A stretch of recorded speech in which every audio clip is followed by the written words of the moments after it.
बाबा ये तांजो केड़ो गोठा है जिते बिठा असां गोठ पीर पर सोलंगी आ त जिते तव्हां ॾिसो था घर दर रही विया माल मता सभु असांजो ज़लील थियो असांजा ॿ हमरा बि लुड़ी विया अॼु ताईं असांजी कंहिं वार बि न कई आहे कंहिं पुछियो बि न आहे तव्हां सां छा मसइलो थियो आहे असांजो इम्तियाज़ सोलंगी ॿुॾी वियो हिकु नंढिड़ो अॻु में अञा फोत थी वियो असांजो केर बि कोन आया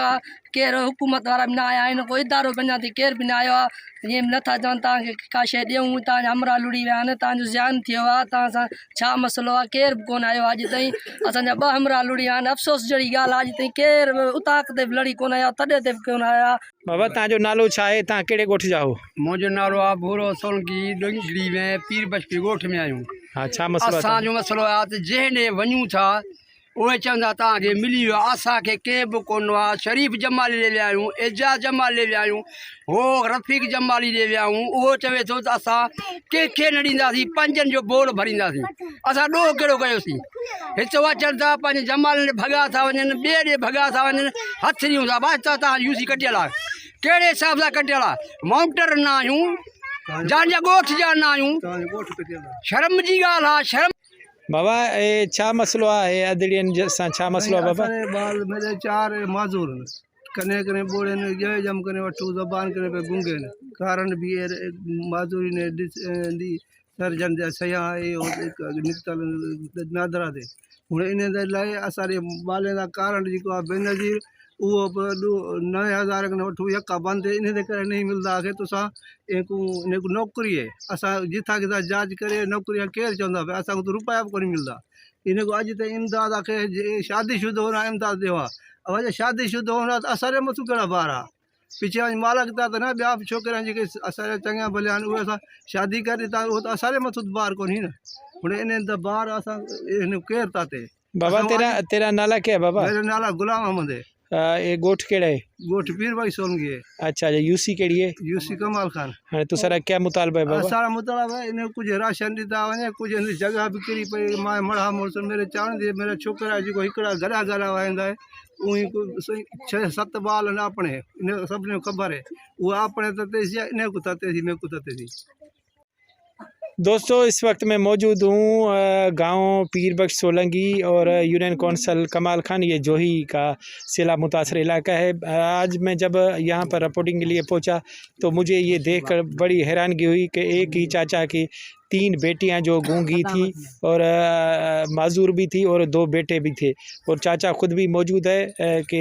इनके लिए बड़ा मसला है कि इनके लिए किफ़ालत करना और ये चाचा अब बूढ़ा हो चुका है और दोनों बेटे भी हैं वो भी माजूर है और 3 बेटियां जो है आप देख सकते हैं इस कैमरे के आँख से। आज मैं यहाँ पर पहुँचा तो मुझे बहुत दुख हुआ कि इतने बड़े मुखिर हजरात और इतने बड़े अदारों और सरकार के वसाइल होने के बावजूद ये गुज़श्ता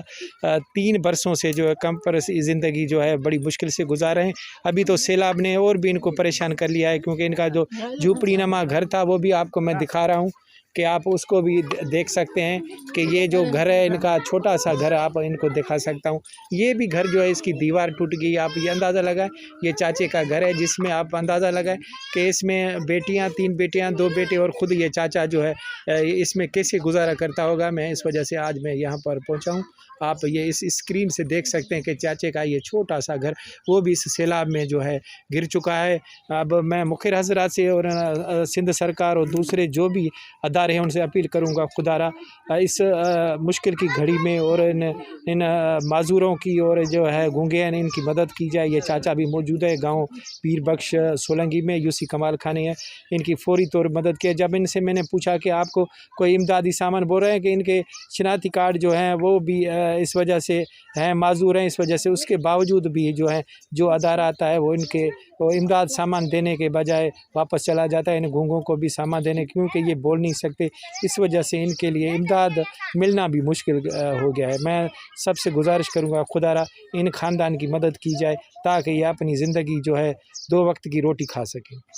बाबा एक केड़ो गोठा ही जेते ये पीर भाई सोलंगी गोठा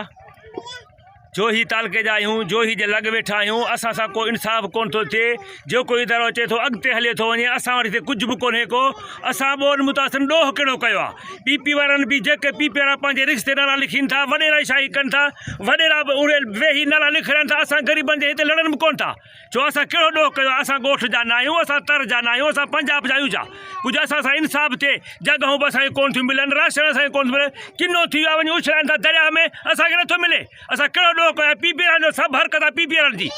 तव्हां डीसी ऑफिस विया डीसी ऑफिस असां विया आहियूं मुख़्तियार काट आहियूं बाबा वञी वॾेरनि सां ॻाल्हायो असां छा वॾेरनि सां ॻाल्हायूं वॾेरा वञी वॾेरनि सां ॻाल्हायो त वॾेरा चवनि था बाबा तव्हांखे मिलंदो मिले त कुझु कोन थो असां ॾोह कहिड़ो कयो आहे असांजो हक़ आहे हिते असां ॿुॾा आहियूं या जापान जो पाणी कढी कन्हनि वाट लॻी पई आहे वाट लोड़ींदा पाणी खे असांजा घर किरी विया आहिनि असांजा माण्हू लुड़ी विया आहिनि असांजा माल अन्न बोह हर शइ वई आहे असां ॾोह कहिड़ो कयो आहे रुगो ॼरका वेठा आहिनि जोई जे बोर्ड मुतासरिन सां जोई जे बोर्ड मुतासरिन सां जोई जे बोर्ड मुतासरिन सां जोई जे बोर्ड मुतासरिन सां जोई जे बोर्ड मुतासरिन सां बाबा ही कहिड़ो ॻोठ आहे ही कहिड़ी यूसी आहे बाबा यूसी कमाल खाना ॻोठ पीरबग सोलंगी आहे असांखे जेके बि इदारा अचनि था उहे चवनि था अधु ते असां सां कमु कयो असां अधु सामान असांखे ॾिजो